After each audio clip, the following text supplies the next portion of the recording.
नमस्कार, आप देख रहे हैं 4 PM गुजरात और मैं हूं आपके साथ प्रगति ठाकुर। जम्मू कश्मीर के पहलगाम में 22 अप्रैल को हुए आतंकी हमले ने पूरे देश को हिलाकर रख दिया है। इस हमले के बाद केंद्र और राज्य सरकारों ने अवैध प्रवासियों के खिलाफ कड़ा रुख अपनाते हुए देश भर में ताबड़तोड़ कार्रवाइयां करना शुरू कर दिया है। गुजरात के अहमदाबाद और सूरत शहरों में पुलिस और क्राइम ब्रांच ने एक बड़े अभियान के तहत 550 से अधिक अवैध बांग्लादेशी प्रवासियों को हिरासत में लिया। अहमदाबाद के चंदोला इलाके में शनिवार तड़के शुरू हुए इस मेगा ऑपरेशन में 457 संदिग्ध प्रवासियों को हिरासत में लिया गया, जबकि सूरत में 100 से अधिक बांग्लादेशी नागरिक पकड़े गए। ये कार्रवाई गृह मंत्रालय, पुलिस आयुक्त और पुलिस महानिदेशक के सीधे निर्देशों पर की गई, जिसका मकसद अवैध प्रवासियों की पहचान, हिरासत और निर्वासन के जरिए राष्ट्रीय सुरक्षा को मजबूत करना है। पहलगाम में हुए आतंकी हमले ने न केवल देश की सुरक्षा व्यवस्था पर सवाल उठाए हैं, बल्कि अवैध प्रवासियों और घुसपैठियों के मुद्दे को भी केंद्र में ला दिया है। इस हमले के बाद केंद्रीय गृह मंत्री अमित शाह ने सभी राज्यों के मुख्यमंत्रियों से संपर्क कर अवैध प्रवासियों और संदिग्ध विदेशी नागरिकों के खिलाफ तत्काल कार्रवाई करने के निर्देश दिए। खासतौर पर भाजपा शासित राज्यों में इस अभियान को और तेज कर दिया गया है। गुजरात, जो पहले से ही अवैध बांग्लादेशी प्रवासियों की मौजूदगी को लेकर संवेदनशील रहा है, इस दिशा में सबसे आगे रहा। अहमदाबाद क्राइम ब्रांच के ज्वाइंट कमिश्नर ऑफ पुलिस शरद सिंघल ने प्रेस कॉन्फ्रेंस में बताया, गृह मंत्री, पुलिस आयुक्त और डीजीपी के निर्देश पर हमने अप्रैल 2024 से अब तक 2 FIR दर्ज की गई है। 127 अवैध बांग्लादेशी नागरिकों को पकड़ा गया है, जिनमें से 77 को निर्वासित किया जा चुका है। हमें खुफिया सूचनाएं मिली थी कि चंदोला इलाके में बड़ी संख्या में बांग्लादेशी अवैध रूप से रह रहे हैं। आज सुबह 3 बजे से शुरू हुई तलाशी अभियान में 457 लोगों को हिरासत में लिया गया है।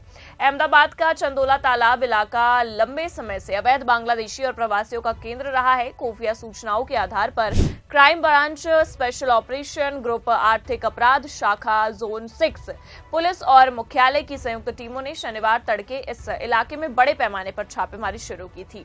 डीसीपी क्राइम ब्रांच अजीत राजियन ने बताया कि यह अभियान 4 महीने की गहन निगरानी और खुफिया जानकारी के आधार पर चलाया गया। चंदोला, दानी, लिमड़ा, शाहे अलाम और कुबेर नगर जैसे क्षेत्रों में अवैध प्रवासियों की मौजूदगी की पुष्टि हुई थी। हिरासत में लिए गए लोगों के पास से फर्जी आधार कार्ड, पैन कार्ड और अन्य पहचान पत्र भी बरामद हुए हैं, जो मानव तस्करी और जाली दस्तावेजों के बड़े नेटवर्क की ओर इशारा करते हैं। और क्या कुछ कहा है, आप भी सुनिए। HM साहब, DGP सर, CP सर की सूचना थी कि जो अहमदाबाद में काफ़ी बड़ी संख्या में घुसनखोरों को पकड़ा जाए।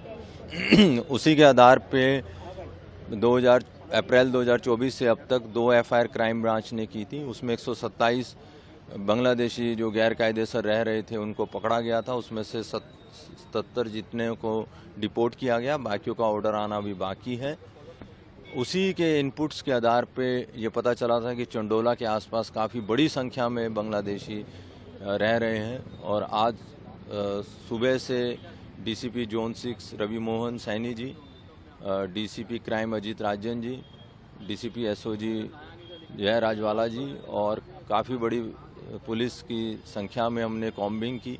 सुबह 2 बजे से ये कॉम्बिंग चालू थी और अब तक हम 457 लोगों को डिटेन किया है। उनकी पूछपरछ क्राइम ब्रांच में जाके की जाएगी और जैसे वो इस्टेब्लिश हो जाएगा कि ये लोग बांग्लादेशी हैं, गैर कायदेसर घुसे हैं और यहाँ का ID बना है, तो फिर हम वो डिपोर्टेशन का भी प्रोसेस करेंगे। किस तरह से उनको आइडेंटिफाई करके किस तरह से वापस भेजने की सोच है? आइडेंटिफिकेशंस के काफ़ी हैं कि ये जो ID कार्ड बनाया वो कब बनाया, इनका बर्थ कहाँ हुआ, इनके पेरेंट्स कहाँ हैं, ऐसे काफ़ी सारे हम इनपुट्स पे वेरीफाई करते हैं।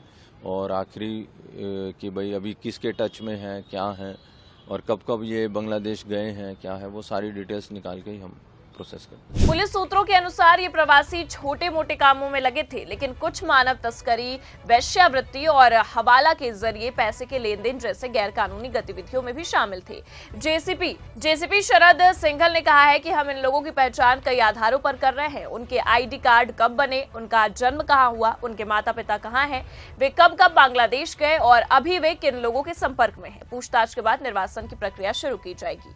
अहमदाबाद के साथ ही साथ सूरत पुलिस ने भी उधना, कतारगाम, महिदपुरा, पांडेसरा, सलाबतपुर और लिंबियात जैसे इलाकों में रात भर छापेमारी की है। सूरत के special operation group SOG, detective crime branch DCB, anti human trafficking unit और प्रिवेंटिव क्राइम ब्रांच की संयुक्त टीमों ने 100 से अधिक बांग्लादेशी नागरिकों को हिरासत में लिया है। सूरत के डीसीपी राजदीप सिंह नकुम ने बताया है कि पकड़े गए सभी लोग फर्जी दस्तावेजों के सहारे सालों से सूरत में रह रहे थे। इनके मोबाइल फोन जब्त कर लिए गए हैं और पूछताछ के बाद इन्हें निर्वासित करने की प्रक्रिया भी शुरू होगी। वहीं इस अभियान ने अवैध प्रवासियों को भारत में बसाने वाले संगठित नेटवर्क की पोल भी खोल दी है। दिल्ली पुलिस की एक हालिया जांच में यह पता चला था कि बांग्लादेशी नागरिकों को असम के रास्ते भारत में घुसपैठ कराने के बाद दिल्ली और अन्य शहरों में बसाया जाता है। ये नेटवर्क फर्जी आधार कार्ड, वोटर आईडी और अन्य सरकारी दस्तावेज बनवाने में मदद करते हैं। सूरत में पकड़ी गई एक महिला ने खुलासा किया है कि उसने बांग्लादेशी एजेंट को 15,000 टका देकर भारत में अवैध प्रवेश किया था। अब आपको बता दें कि अहमदाबाद क्राइम ब्रांच अब इन फर्जी दस्तावेजों को बनाने वाले नेटवर्क की तलाश में जुट गई है। पुलिस को संदेह है कि स्थानीय स्तर पर कुछ लोग इन प्रवासियों को नौकरी, आवास और दस्तावेज उपलब्ध कराने में मदद कर रहे हैं। जेसीपी शरद सिंघल ने यह भी कहा है कि हमारा उद्देश्य न केवल अवैध प्रवासियों को हटाना है बल्कि उन संगठित नेटवर्क को भी तोड़ना है जो मानव तस्करी और जाली दस्तावेजों की आपूर्ति में शामिल हैं। अब आपको बता दें कि पहलगाम हमले के बाद केंद्र सरकार ने पाकिस्तानी नागरिकों के सभी वैध वीजा रद्द करने का फैसला लिया और अवैध प्रवासियों के खिलाफ देशव्यापी अभियान भी शुरू किया। गुजरात में ये कार्रवाई इसी रणनीति का हिस्सा है। पिछले साल भी अहमदाबाद क्राइम ब्रांच ने चंदोला तालाब से 50 से अधिक अवैध बांग्लादेशी नागरिकों को हिरासत में लिया था, जिनमें से 15 को फरवरी 2025 तक निर्वासित किया गया। मार्च 2025 तक 35 अन्य के निर्वासन की प्रक्रिया पूरी होने की उम्मीद है। पुलिस सूत्रों का यह भी कहना है कि यह अभियान भविष्य में भी जारी रहेगा। अन्य संवेदनशील इलाकों में भी इसी तरह की कार्रवाई की जाएगी। शहरवासियों से अपील है कि वे किसी भी संदिग्ध गतिविधियों या अवैध निवासियों की जानकारी तुरंत पुलिस को दे। पहलगाम हमले ने अवैध प्रवास को राष्ट्रीय सुरक्षा के लिए एक गंभीर खतरे के रूप में उजागर किया है।